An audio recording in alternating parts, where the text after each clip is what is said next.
welcome to Total Football Talk. I'm Anthony, Total Sports Talk. And I am Eric.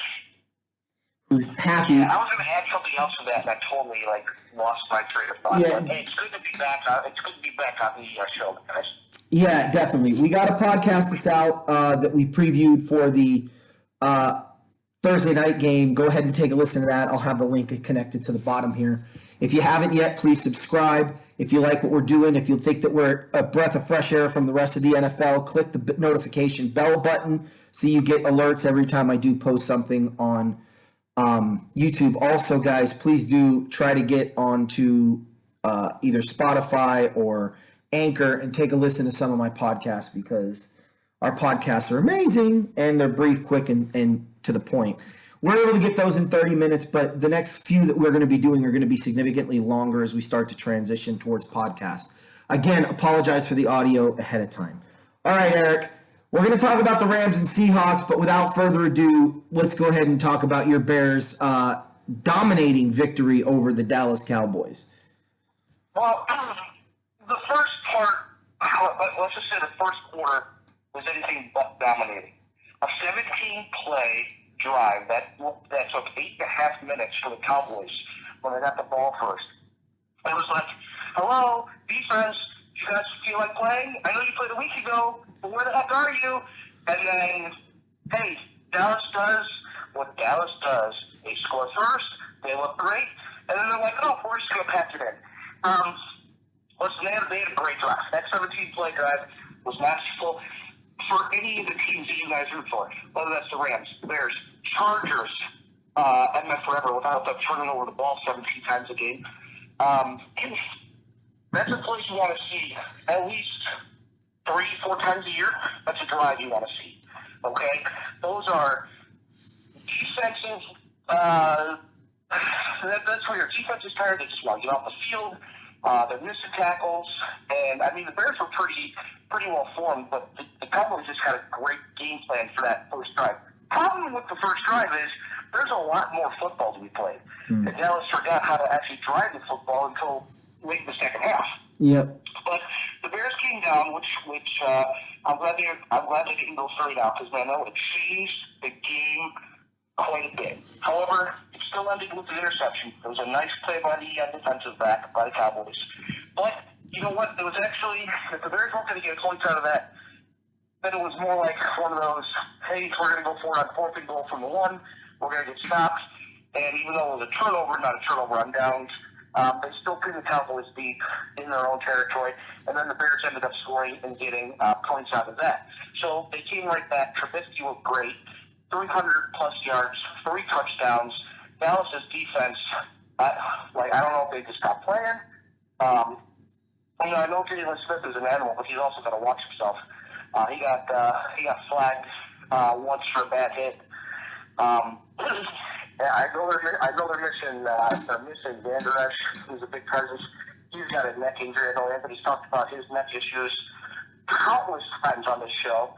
So, big one up for Anthony right there, because he's always talking about it. He wasn't that impressed with Van Der Esch when he was coming out of Boise State, but he made a name for himself. He's been really good on that defense for a couple of years, and now he's hurt. Sean Lee's out there. He's not the same Sean Lee from a few years ago either. So that defense has a lot of problems. They have a lot of issues. It was great to see Trubisky be on point. He got away with a couple of throws, but the quarterback doesn't. The run game was okay. The Bears lost the turnover battle 2-0. They really couldn't force anything on Prescott, but they did force him into some bad throws, which, if you're not going to get turnovers, get some bad throws, get some throws that kill drives. And, the Cowboys have more problems than what you're seeing on offense. But I don't really think it's their offense. However, what's interesting is that Zeke, after he signed that big deal, he's getting less carries per game this year than he has in the previous 3 years. Which says something a little interesting, because you would think you'd want to feed one of your best players. Yeah. Dak's throwing it over 40 times a game. Now, I know there's a lot of teams who would like Dak. Whether you like him or don't like him, that's your opinion. I'm indifferent on Dak. Do I think he can be a good quarterback? Yes. Do I think he's going to be a great quarterback? No. But their problems lie deeper than quarterback and running back. Cooper's taking plays off. I know he's hurt, so he's not 100%, but nobody is at this time of year. The offensive line, Will Holy, defense, a lot of holes. Special teams, man, Brett Maher, he's going to be lucky. He's lucky to still have a job. Let's put it like that. So, with that being said, it's not surprising that after we watched the Cowboys get worked over by the Bills, that it continued a week later. And then I would have loved to have been in those offices after the game and listen to what Jerry Jones had to say, because it really had to be entertaining, to be honest with you. But I know the Bears have their own problems, don't get me wrong, but the Cowboys, man, what really gets me is that a few weeks ago the Vikings went down to Dallas and they worked Dallas over. I think that Vikings win is a little tainted right now. And that doesn't make me think that the Vikings are that much better in the NFC than a lot of other teams. So when you start seeing that, when you start seeing a team fall, those wins from before, almost like college football, they don't really have that much of a meaning later. I mean, a win is still a win. Don't get me wrong. I'm not going to take the Vikings win away from them. But, when the Bears beat the Cowboys, it's like, okay, well, who is really the better team? And for Thursday night, the Bears were playing great. Trubisky had another great game. I know he played the Lions the week before, but hey, you got to beat the bad teams, okay? And that's where it starts. And you can gain a lot of confidence in beating those bad teams. I like what I saw out of Trubisky. Do I still think he's a savior? No, but I'm not ready to ship him off to Timbuktu like Garfield did to Nirmal, or Abu Dhabi, I should say. But, you know what I'm getting at. Like, you still got to give him a chance. I still think the Bears bring in another quarterback to boost Trubisky. But, the Bears have their own problems. They're trying to right the ship. It might be a little too late. Well, I look at the Vikings schedule. They just lost to Seattle on Monday night. They've got Detroit this week. And division games in a dome against a dome team is never easy, but you got to believe that the Vikings should win that game, right? But then they go to the Chargers, which, Phillip Rivers is a decent quarterback, but the Chargers tend to self-explode, so you got to believe they're probably going to win that one. But the rest of their schedule, I'm not too confident in. Monday night against Green Bay, so Kirk Cousins against a winning team in prime time. You could chalk that one up to Green Bay. And then they're home against Chicago, and I agree, Eric. I don't think the Vikings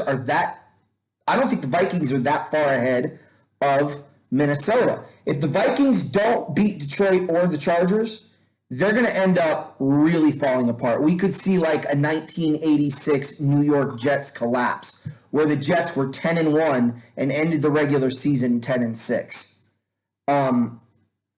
It's not out of the realm of possibility. And then you go to the Saints.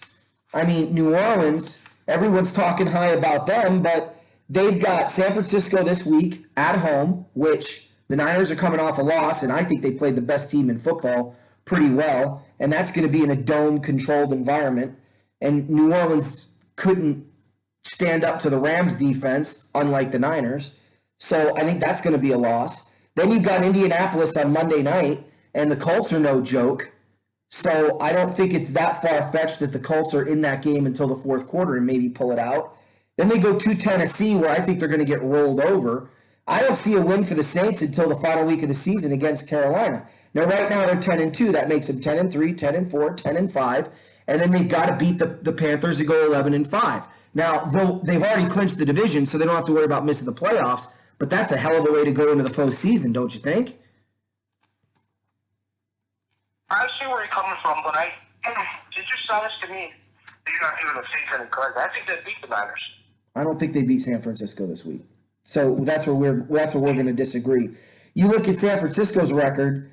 I mean, they still got the Rams and Seattle back-to-back weeks. That's going to determine the division right there, because I don't see Seattle looking at their schedule. They've got the Rams tonight. Then they've got Carolina. That's a win. Arizona, that's a win. San Francisco, that'll be tough. So I'm looking at them, and I see 2 out of their next 4 games are going to be W's. 2 of their next 4 games are going to be losses. So this is going to come down to the Rams may end up going 11-5 and still miss the playoffs unless the Vikings have a collapse, because the NFC has been so pathetic division-wise. I mean, the NFC West is the strongest division in football. Well, and then you look at the NFC East. The NFC East. Yeah. And there could be a 7-9 team who wins the division. We've seen that before. Right. But it's rare. Okay? And of course, you start getting all the pundits or quote unquote football experts. Oh, we got to reseed because there's a 7-9 team in playoffs. How much you want to bet, Eric? Last time the 7-9 team hosted a home game in the playoffs. Hey, guess what? They won. Hey. And, so Here's the bet me right now that they won't talk about that, because the team that won't get into the playoffs will be the Rams at 11-5, and the team that will get into the playoffs will be the Dallas Cowboys. It will benefit one of the go-to 6. It won't benefit the Rams, and you won't hear jack squat about it. Well, the Rams are going 11-5, so. Even if they go 10-6 and don't make the playoffs. I'll bet you, because it's already been talked about. It's already been talked about with the Cowboys, or whoever wins between the Cowboys and Eagles for the division. And so they're like, should a team with a losing record make playoffs? Should we receive? Should we do this? Should we do that? Stop trying to change everything when an outlier happens once in a while. It's not like this happens every year. Right. I don't think. Relax, people. Relax. I don't think they'll talk about it, because whether the Rams go 10-6, even 9-7, or 11-5, they're not gonna talk about it, because the Rams are gonna be the beneficiary of a rule change, and we already know rules don't get changed when the Rams are the beneficiary. In fact, when the Rams are the beneficiary of the rule, then they change the rule, so that doesn't work. It's not like they change the rules mid-game. So, unless you're the Patriots with the tuck rule. But, listen, what is a catch, or how do you define a catch, blah, blah, blah, when it came to the Buccaneers? It was the next year it was changed. So it's not like it hurt the Rams in the game. Defensive pass interference was called against 6. They didn't change the rule in the game. No. So, yeah, even though the rule got changed in the offseason, the NFL, it's officiating, the fans, the front office, the coaching staff, the players are all worse off for that rule change. Right. Both times. But here's my point. I don't think they'll change the rule mid-year. I'm not saying that. I'm saying they won't talk about it because the Rams are the beneficiary. If the Rams went 7-9 and made the playoffs over Dallas, they would change the rule the next year. Unequivocally. But they won't change this rule because it's not going to hurt them. So, anyway, I want to talk about one other thing before I get into the Rams-Seahawks game today. There's a 49er announcer who was suspended for a game. Now, Yeah, I read this. I've listened to a lot of African Americans on YouTube, a couple of shows that I watch talking, and a majority of them are saying this is stupid.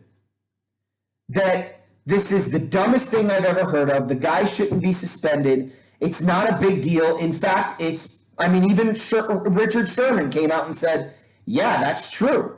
Dark jerseys, darker skin, ball is a darker color. It was harder to see for about the first 10th of a second or so. Somehow that's now racist.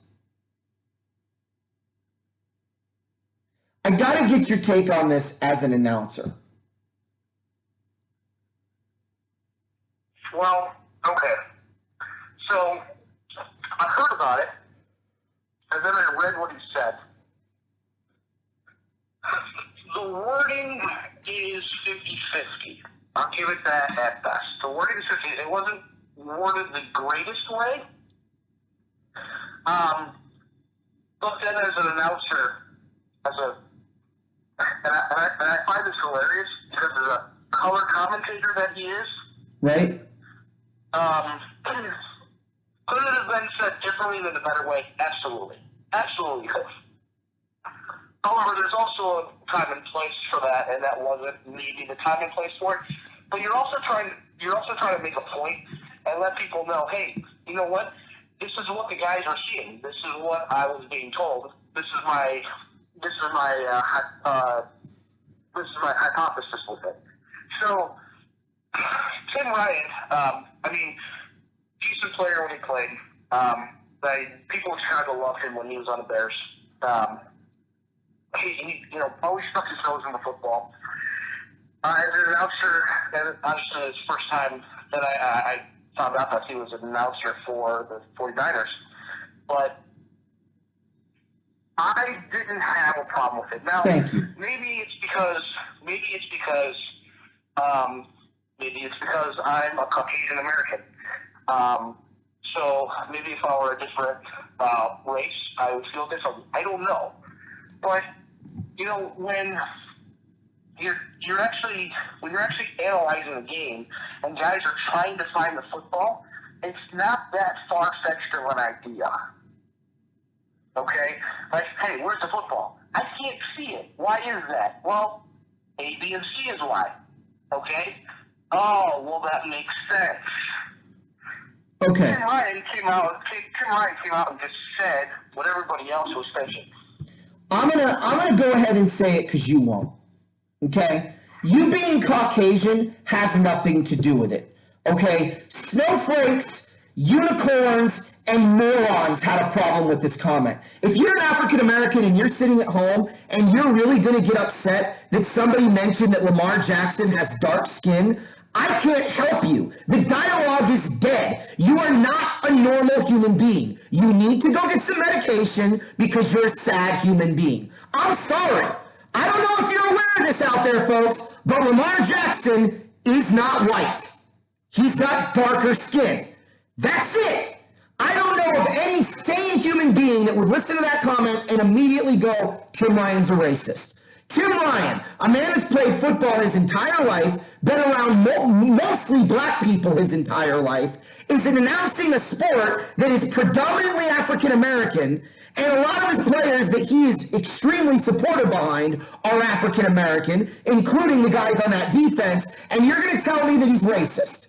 That's the conclusion that you come to because he mentioned the fact that Lamar Jackson is black. So, I'm sorry, no, it's not because you're Caucasian and maybe you don't understand. That's for some snowflake BS right there, okay? Whether you're black, whether you're white, whether you're Mexican, whether you're Asian, it doesn't matter, okay? Common sense apparently isn't that common anymore. And when you're talking about how dark the ball is now, okay, because it's not like it used to be. It used to be a lighter shade of brown. Now it's a dark shade of brown with a black jersey covered up by an African-American player. It's going to throw you off for a split second, and in the NFL, that's all you need.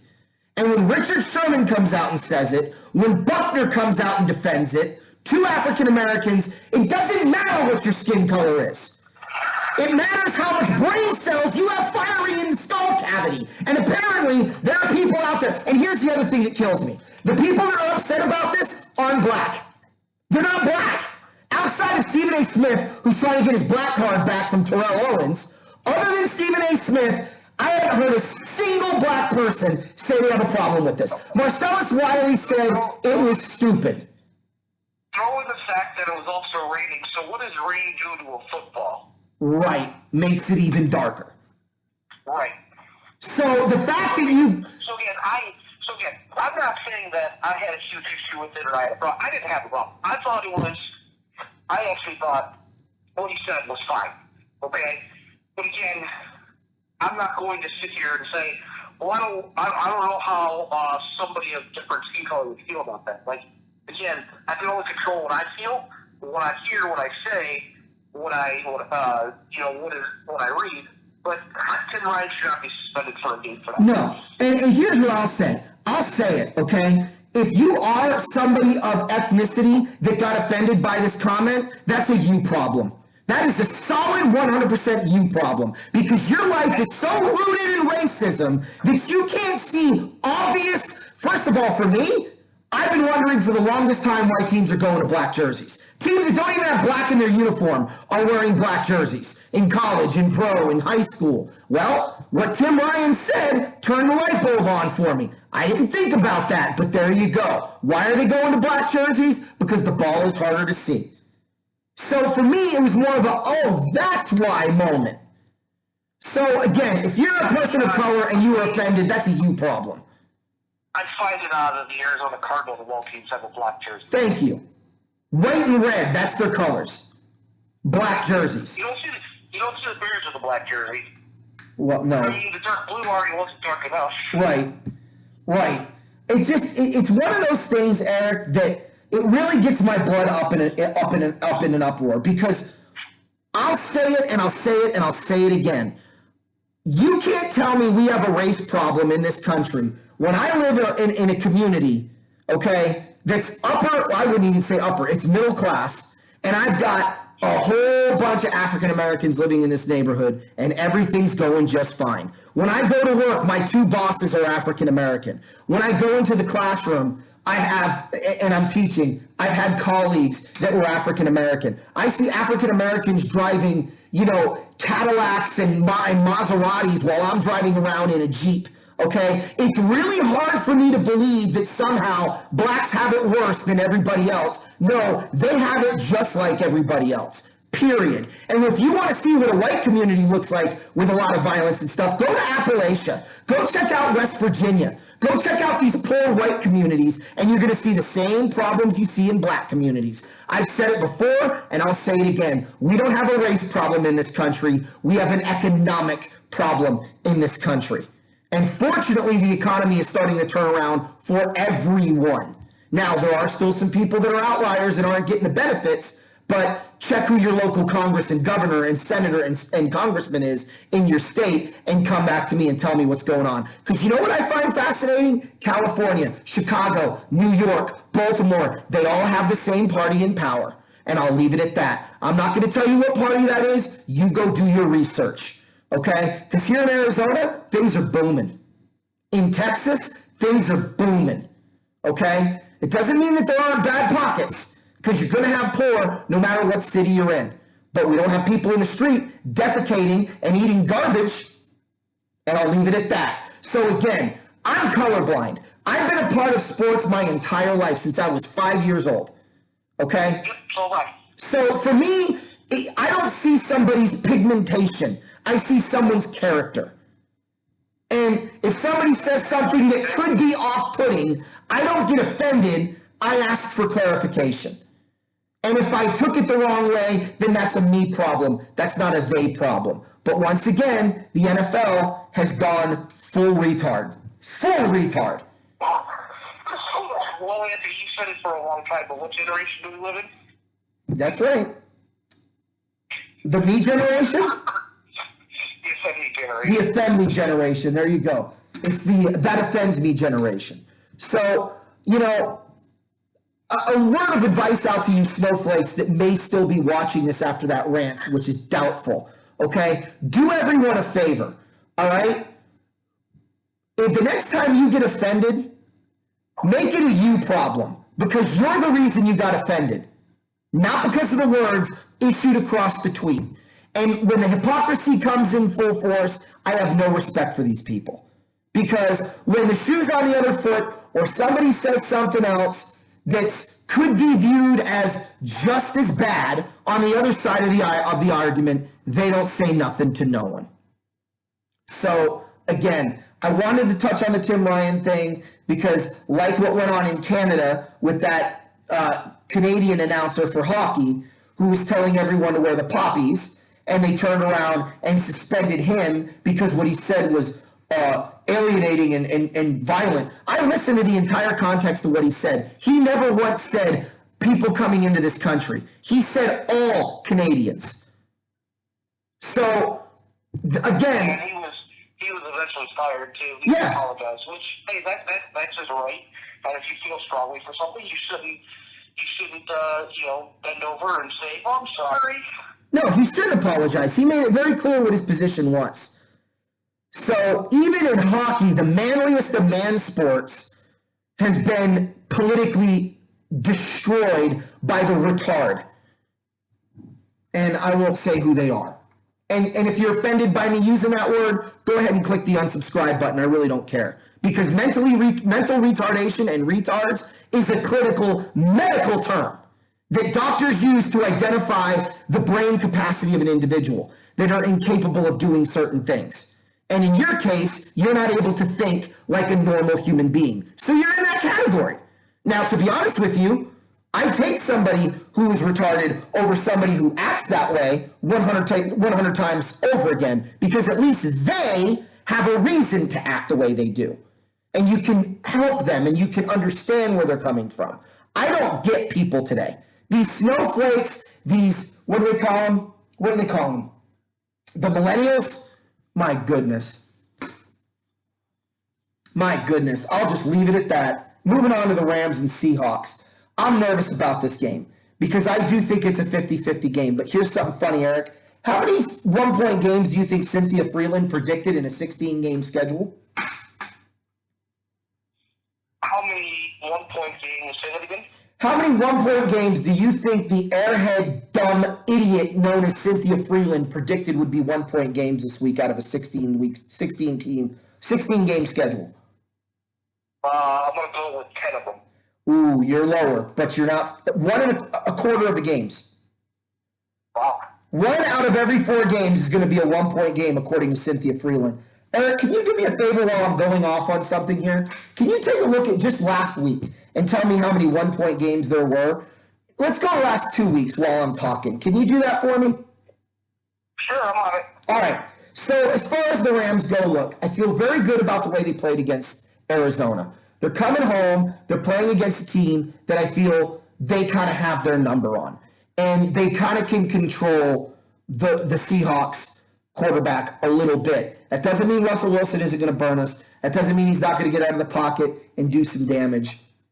But by and large, I think we're going to get some quarterback sacks. I think the key to this game is really simple. The Rams have to continue to utilize the tight end, and Todd Gurley needs 25 touches today. I don't care if it's 20 rushes and 5 receptions. He needs to touch the ball 25 times tonight for the Rams to have a chance. Defensively, they can't get beat on the scramble.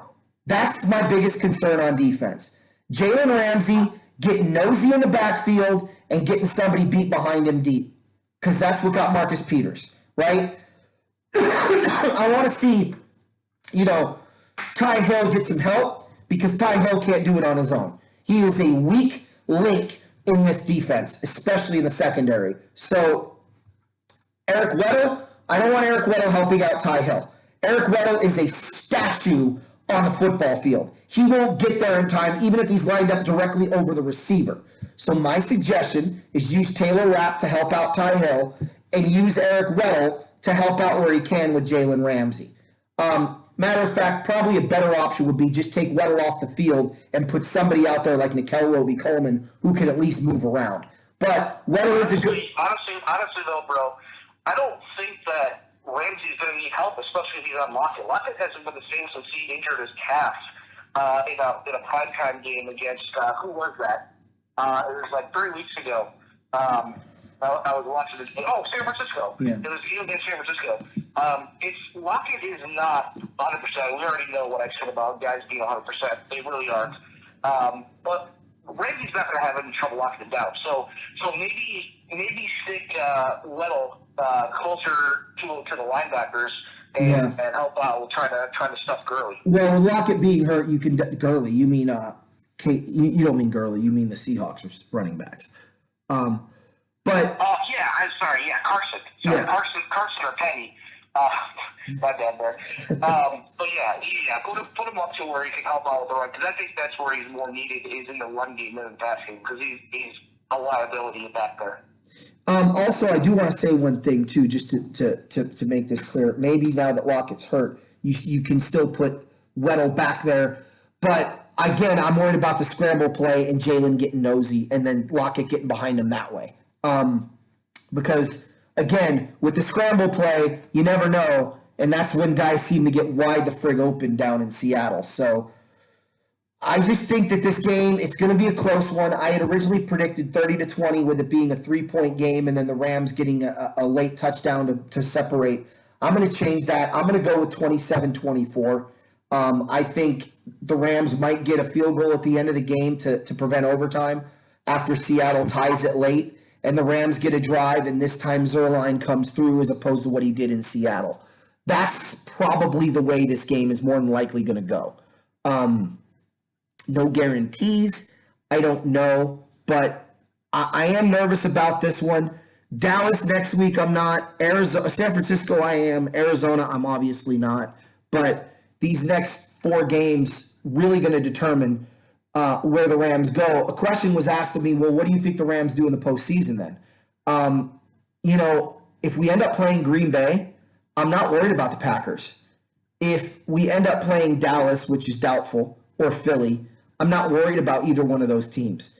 If we end up going to San Francisco, I'm not really worried about the 49ers in the postseason just because, the Rams have been there and the Niners haven't, and they've known each other. I wouldn't be worried even if the Niners were veterans in the postseason because when it comes to division rivals, you know that team better than anybody, and it's really just going to be who's the better team.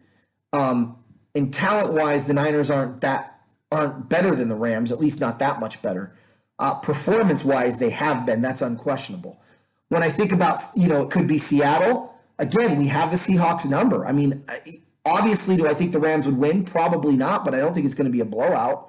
And if they end up playing, New Orleans, that's about the only team I think that could really maybe thump the Rams pretty good just because of the revenge factor. It's back in the dome, and they played the Rams already this year and that rivalry dynamic. But again, that's a team the Rams would have played 5 times in 3 years. Or 4 times. Yeah, it would be the 5th time in 3 years. So why would I really need to be nervous about that one?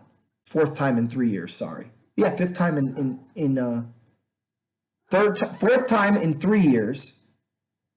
4th time in 5 years because they played New Orleans Goff's rookie year. So I don't know. I don't know that I'm necessarily even obviously that game could get away from us, but it also is a game that's like, okay, well, let's see what we can do. So I don't know. I'm going to change my prediction though from the podcast. You guys listen to that. I'll put the link in, like I said before. You can take a listen to the podcast, but I'm going to change my prediction to 27-24. Eric, how many 1-point games have we had the last 2 weeks? Do you want to take a quick guess? I'm going to say somewhere around 0. Yes, 0 is correct. But I will take it one step further and let you know that there were 9 one-score games. 9 one-score. Last week? Yes, where last week alone. Yes, there were 9 one-score games. So, like, for example, the Saints beat the Falcons on Thanksgiving night, 26-18. To me, that's one score, obviously. You need a touchdown and 2-point conversion. Yeah. So, for 8 points and below, there were 9 one-score games. Okay, but no 1-point wins. Those are one-score games, not 1-point games. Like, I don't understand why Cynthia Freeland every friggin' week has 4 to 8 one-score predictions. She's an idiot. People are afraid. They don't want to look bad. They want to put a close game because they want to look smart. Hey, if I'm saying that you're going to get blown out, you're going to get blown out. And I'm probably going to predict like a 45-10 game. I'm saying in general. I'm not saying for the Rams Seahawks. Yeah. I'm saying in general. But who cares if you look bad? You're predicting a sport. You're not supposed to be accurate. You got to come in the ballpark. You can say, look, I could say the Rams are going to beat Seattle by 31 points. If the Rams win by 3, they still won the damn game. That's what you take the credit for, not the score. Cynthia Freeland's an idiot. This woman knows, my wife, who knows little to nothing, and you think she'd know a lot, but she knows little to nothing about football because she just watches the game. She understands basic rules, but that's about it. My wife knows more football than Cynthia Freeland. She can sit there with a calculator and act like she's smart. She's the dumbest person I've ever met in professional football. And I've never even met her, but I've ever been exposed to. I mean, this woman is so blatantly fake and ridiculously dumb to the point where I can't even watch her. And Cynthia Freeland's projections. I haven't looked at a Cynthia Freeland projection pick until this morning because the first thing I said is, what, she gonna have 3 or 4 1-point predictions, quarter of the schedule, and sure enough, 4 of them. Yeah, all they do is simulate it on Madden 1,000 times and see what the best obvious score is. Wow. That's just pathetic and sad on multiple fronts. All right. So moving forward, I wanted to just say one thing. For those of you watching this, you might be saying, Anthony, your face is kind of hard to see when you're that close to the screen. And that's because I have tan skin, a black beard, and a black shirt on. So you can notice it's kind of hard to. Just saying, I did that on purpose because I knew what I was talking about today. Anyway, plus it's cloudy outside, so that works. Don't have a lot of light coming in. Eric, anything else that you want to add to today's show? Yeah, two things. Actually, if you guys hadn't listened to the podcast, I'm not really venturing far off in my Rams Seahawks prediction. I'm predicting Seahawks 31, Rams 23. Seahawks are 6-0 on the road. They're the hottest NFC team currently, and I do like them as a road game win. But the funny thing is that these games are always interesting, and they usually are a lot closer than a one-score game. Or let me rephrase that. They're a lot closer than you're going to realize. And even though I'm predicting 31-23, I will not be surprised if it's 31-30 or 33-30, like it was last year for both games, pretty much. And even though Carolina missed a field goal, they lost by one earlier this year in Seattle. I won't be surprised if it's even closer than 3 points. Yeah. So I just like the way Seattle's playing. The Rams' defense is really stepping up. I know they get after Wilson. Now they got Ramsey. So we'll see. I expect hard hitting. I know the Rams are semi-playing for the playoff lives.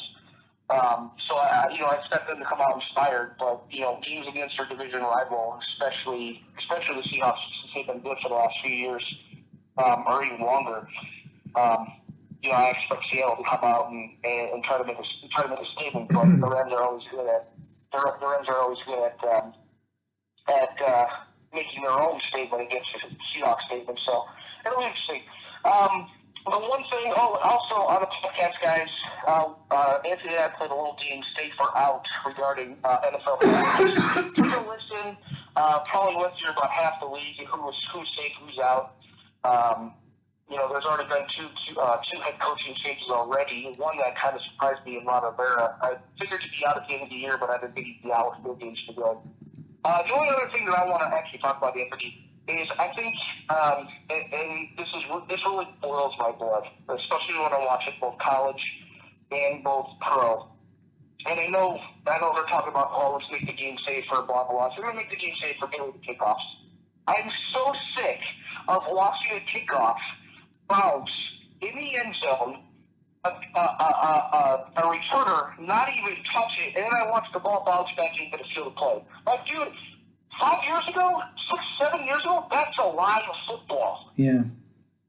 In college, I can't stand that a guy at the 5-yard line signals for a fair catch at the 5-yard line, and they get it to 20 or 25. Like, you signal for a fair catch, you get it to 5, bro. Yeah. That should cost your team yardage. Return the yard kick. Catch the ball. That's playing old video games.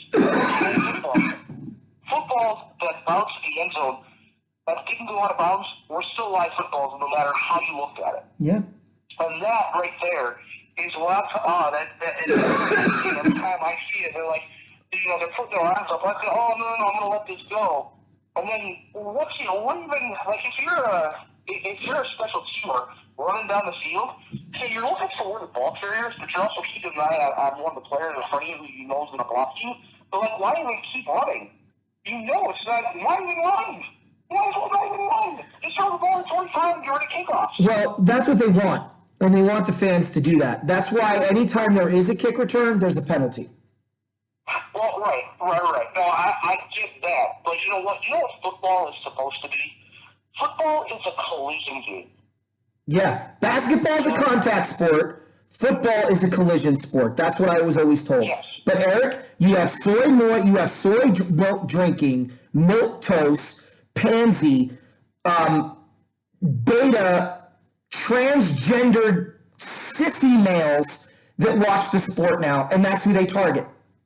The days of being a man and being proud of being a man and thumping your chest and going, I'm going to dominate another man and I'm going to show my strength, my ability, my talents as a man are gone.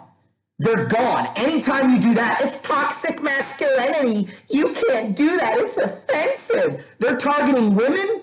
They're targeting San Francisco men, and I'll leave it at that. And they're targeting millennial soy milk drinking, milk toast, just pathetic beta males. That's it. That's their demographic. And to be honest with you, if anything should upset the black community, it should be that. Because they're taking their young men and they're culturally making them soft. And that's done deliberately. And they should be fighting back against it instead of getting upset that Tim Ryan stated the obvious that Lamar Jackson has dark skin. But again, we're losing the culture war. We're losing the moral war. And at some point, I'd like to think some man somewhere is going to go, no, I'm not playing these games. And if you're offended, good. I wanted to offend you. Now, get the hell out my face. That's what we need. My father used to tell people all the time, if what I said offended you, that's your own damn fault. Don't listen to what I'm saying then. I wasn't talking to you. I was talking to somebody else. But again, beta. I don't mean to bring in a different sport, but it's funny because they always talk about baseball losing fans. They're like, baseball's too slow, baseball's too slow, whatever. To me, baseball is one of the greatest games on the planet. Okay, I grew up playing baseball. Baseball's in my blood.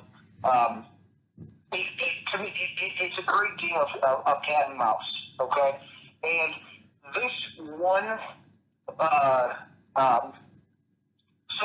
somebody brought up, if the game's too slow and we need to speed up the game, this was their idea. Shorten the game to 7 innings. Excuse me? This is a Little League. Wow. Yeah, I'm like, who would come up with such an asinine statement, comment, or even thought of that kind of an idea? Eric, it's people that want to destroy sports. Any sport that has men in it, they want to destroy. They're not trying to change the NBA because there's a WNBA league, right? They're not trying to change the NHL because they haven't been turned on to the NHL yet. So what has their focus been? They're not trying to change golf because both sexes play that sport, right? They're targeting football. They're targeting baseball specifically. And the reason can't be more clear. There's a World Softball League, so relax. Yeah, but softball's not baseball. You know that. You've played both, so have I. Yeah. Softball is what you do with your buddies when you're at the parking lot drinking a few beers before the game, and then you go out trying to hit a ball. Or it's a sport that you play if you don't want to ruin your arm throwing overhand, because it is safer to throw underhand. But my reality is this. This is my reality, and it's not my reality, it is reality. And that is the fact that we now watch a sport in football where a guy gets a slight glancing blow of the face mask and he goes into an epileptic seizure convulsion state. But then you watch baseball and a dude gets plunked in the helmet with a 110-mile-an-hour fastball. He goes down, shakes out the cobwebs, and trots down to first base. And yet I'm supposed to believe that football is more manly than baseball. That's my mic drop. Yeah, I don't know what to tell you there. I mean, you're all right. So, it's just, I was listening to NBA. We'll talk about another sport really quick, and I'll wrap up with this. I was listening to some NBA announcers, and they were getting fed up. They were talking about this one team, I don't know who it is, but they've given up 150 points twice this year already. One of them, they won despite giving up 158 points in a game. I think it might have been the Hawks, but don't quote me on that. But they turned around and said, you give up 150 points twice in a season, you go ahead and turn in your season. You shouldn't be playing basketball. You're not a professional team anymore. And they were talking about how much there is a lack of defense. And what I'm hopeful for with basketball is I'm hearing a lot more former players. I'm hearing some current players. I'm hearing people that announce the sport talking about defense coming back to the sport. And once defense comes back in the sport, basketball will once again become a contact sport, and that's when it's fun to watch. But when it's a non-contact, you're not allowed to fart in the general area of the player, or it's a foul, it's boring as hell. Just like football, it's boring as hell. When I see a guy get lit up going over the middle, and I can't jump up and celebrate the big hit because here comes a flag and they just got a cheap first down for something that wasn't illegal, the Ram Cardinal game, shoulder-to-shoulder contact, and they said he hit the helmet. Then the NFL didn't even fine the guy and said they got the call wrong. Did they fine the official? Did they suspend the official for a game? Nope. But again, I'm not going to get into that rant because I have a theory on why that is. You don't suspend or fine people that do what you tell them to do. You suspend people or fine people that do what you don't tell them to do. And that's just a fact. So riddle me this, Batman. If the games aren't rigged, then why aren't officials getting reprimanded left and right for blowing games and directly being the result of a close outcome going one way or the other? I digress. Wish I had an answer for that one. Yeah, not a lot of people do. And they don't want to accept my answer. So, but think of how accurate I am with football. Think of how dead on I've been with this sport over the last 4 years, and tell me that statement and what I believe doesn't scare you a little bit. So, it is what it is. But anyway, we'll do another show next week. I'm feeling better. I'm back from my trip. So we'll do a podcast and we'll do a show every week. So keep an eye and ear open for that. Like I said, I'll post it. I'm Anthony. I'm Eric. Go Rams. Beat the Seahawks. That's right. Horns up. Oh, and by the way, bear freaking down. Beat those Cowboys.